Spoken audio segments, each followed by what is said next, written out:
Hai guys, apa salah satu indikasi di mana bull run bisa terjadi lagi? Itu yang akan kita lihat di on-chain analysis ini, dan ada juga berita dari FTX yang baru saja berpartner dengan Visa.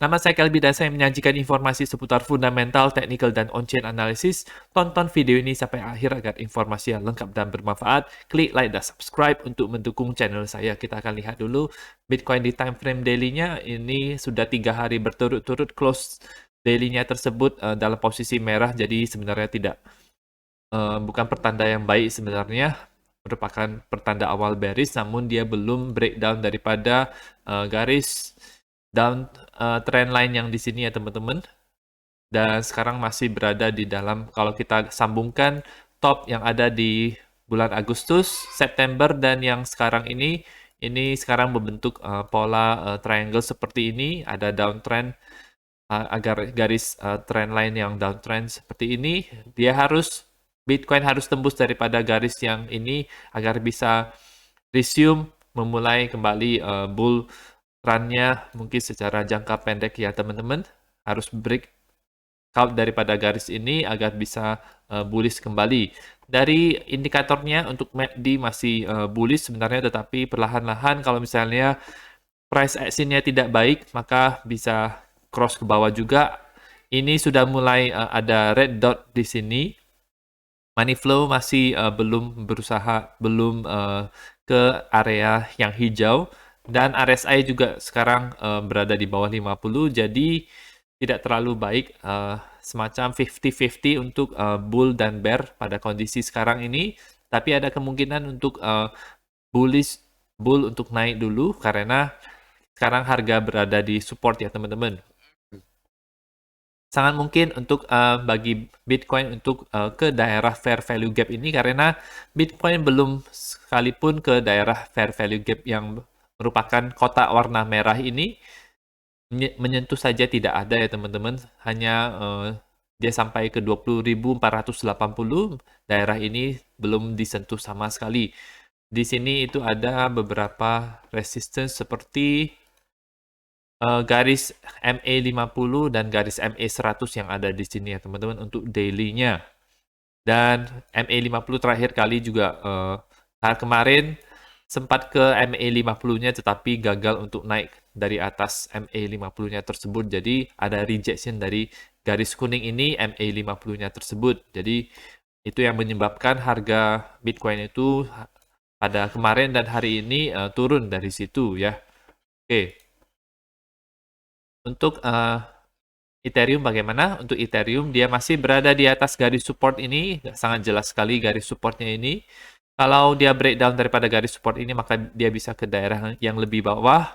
Mungkin harus meretest daerah harga $1.000 lagi.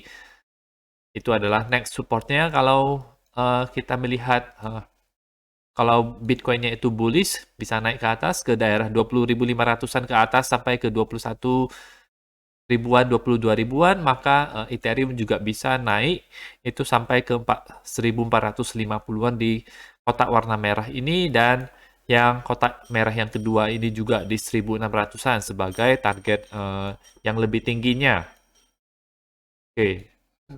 Ada sedikit penguatan terhadap Bitcoin. Kalau kita lihat Ethereum Bitcoin di sini itu ada bullish divergence, ada cross juga, ada ini green dot, dan ada bullish divergence di blue wave-nya di sini. Money flow juga masih hijau ya teman-teman, meskipun sudah mulai menipis. Ketika harga Ethereum Bitcoin ini dia menuju ke low yang lower low, ini terbentuklah RSI yang lebih tinggi dibandingkan dengan sebelumnya, sehingga menimbulkan bullish divergence di sini. Jadi bisa jadi untuk beberapa hari ke depan atau beberapa minggu ke depan Ethereum Bitcoin itu lebih menguat ya. Di XY bagaimana? Di XY sekarang dalam proses untuk membuat top yang keduanya ini.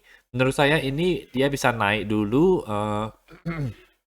seperti yang di video-video sebelumnya 2 hari atau 3 hari lalu. Di XY ini harus membuat yang namanya lower high di sini. Jadi dia memang naik lagi, tapi tidak setinggi yang daripada sebelumnya, yang tidak setinggi yang ini. Jadi ini merupakan konfirmasi bahwa DXY itu sudah mulai memuncak di sini dan bisa berbalik arah. Kalau kita lihat dari indikatornya juga RSI-nya, ini kita kelihatan bahwa di sini ada garis kuning bisa berperan sebagai resistance. RSI mungkin akan menyentuh garis kuning ini. Jadi mungkin ada kenaikan lagi buat DXY-nya. Tetapi garis kuning ini bisa menjadi resistance dan sehingga RSI-nya itu berbalik arah lagi ke bawah ya teman-teman. Karena biasanya juga garis RSI ini tidak langsung terjun ke bawah. Dia ini naik karena dia berada di RSI 50-nya yang di sini. Jadi pas harganya berada di sini, jadi itu menjadi support. Jadi itu menyebabkan terjadi kenaikan selama 3 hari terakhir ini.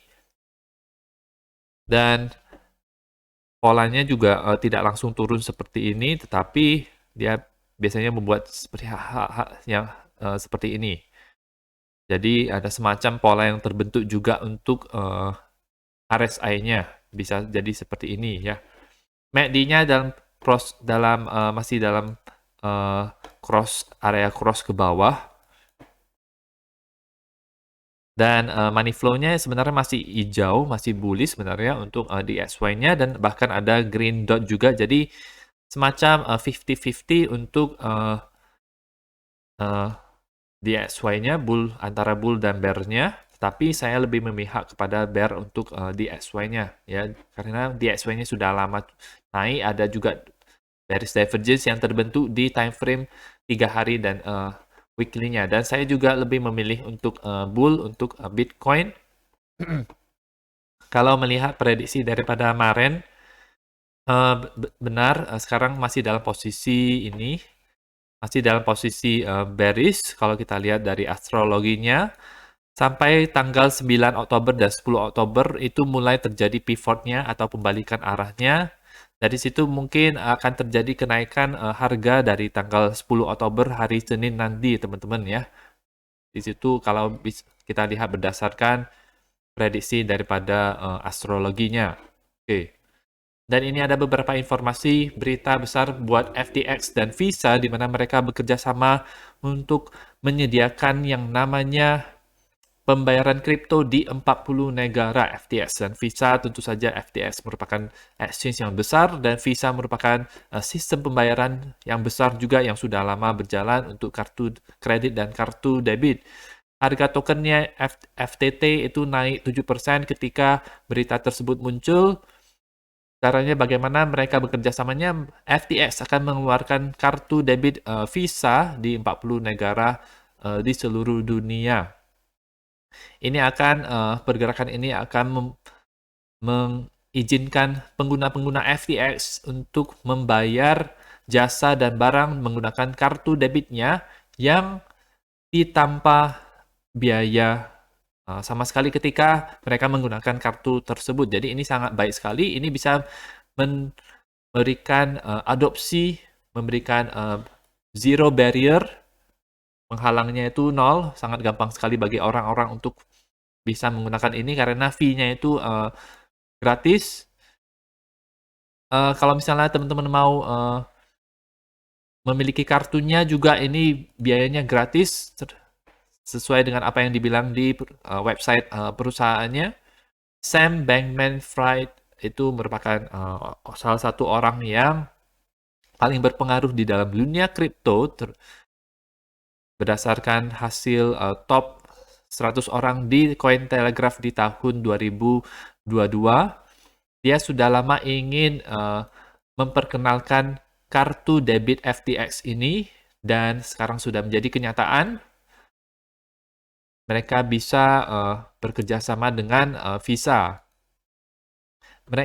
Kalau dari dia sendiri, dia tidak terlalu setuju dengan sistem pembayaran Lightning Network yang sekarang juga adopsinya itu semakin bertambah terus, khususnya di Bitcoin Island Philippines. Ada satu pulau di sana yang menggunakan yang merchant-merchantnya itu bisa menerima pembayaran menggunakan Bitcoin dan teman-teman bisa juga melakukan pembayaran jasa dan barang menggunakan Bitcoin.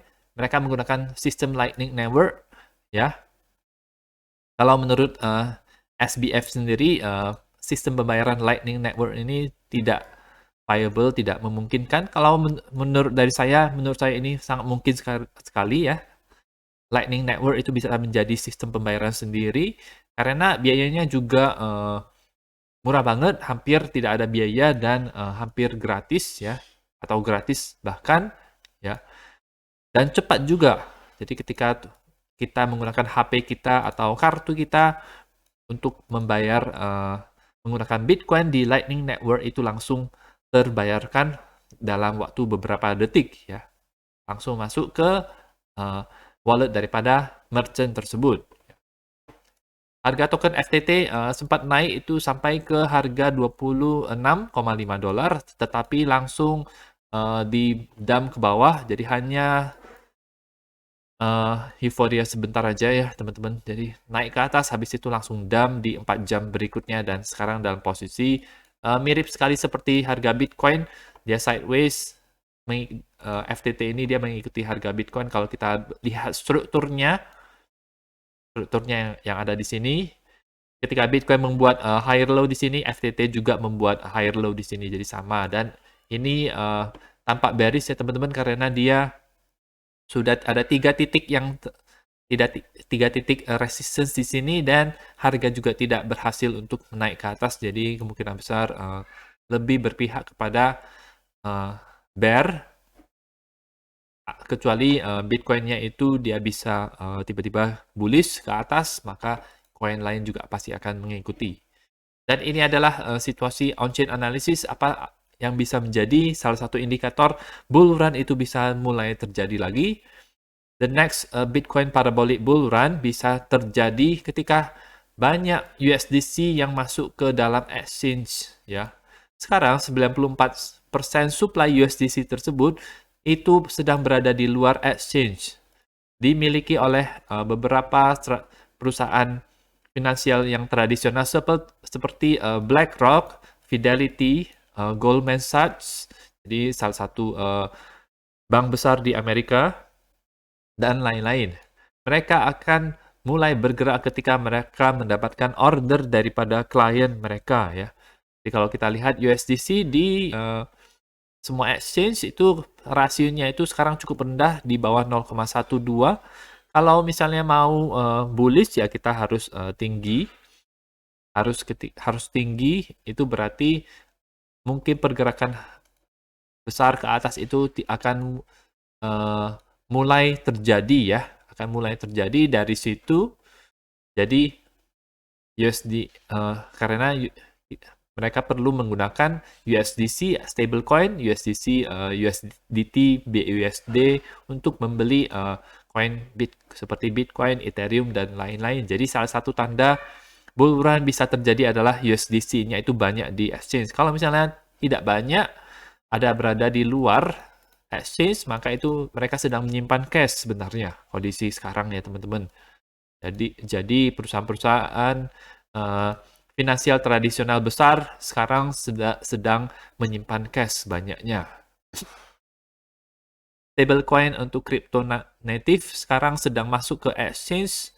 Untuk sekarang, contohnya BUSD yang stablecoin dari Binance, 70%-nya daripada supply tersebut itu ada di exchange.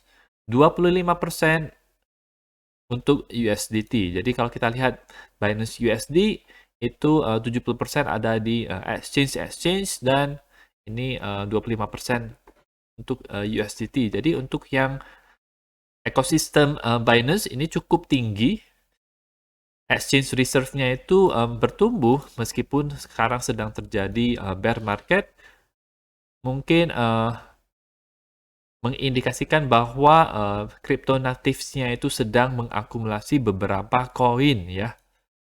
Itu yang bisa. Nah, teman-teman bisa lihat lebih lengkapnya lagi di USDC Exchange Supply Ratio. Teman-teman bisa menggunakan link yang ada di deskripsi untuk mendaftar CryptoQuant. CryptoQuant adalah salah satu platform on-chain analysis yang menurut saya sangat bermanfaat. Teman-teman bisa dapatkan ini secara gratis. Gunakan link yang ada di deskripsi sebagai salah satu cara untuk mendukung channel saya ya. Oke, ada juga versi berbayarnya di mana teman-teman bisa melihat whale ratio, di mana whale ratio ini merupakan pertanda apakah whale itu akan menjual Bitcoin-nya. Kalau misalnya whale ratio-nya itu lagi dalam posisi tinggi, maka biasanya whale sedang banyak memasukkan Bitcoin ke dalam exchange, jadi itu bisa menjadi pertanda akan terjadi penurunan harga Bitcoin karena mereka memasukkan ke exchange biasanya untuk menjualnya ya teman-teman. Jadi salah satu tanda untuk parabolic bull run selanjutnya adalah ketika USDC itu masuk ke dalam exchange. Nah itu saja teman-teman untuk informasi pada hari ini. Semoga bermanfaat. Teman-teman bisa dukung channel saya dengan mengklik like dan subscribe dan nantikan video saya selanjutnya.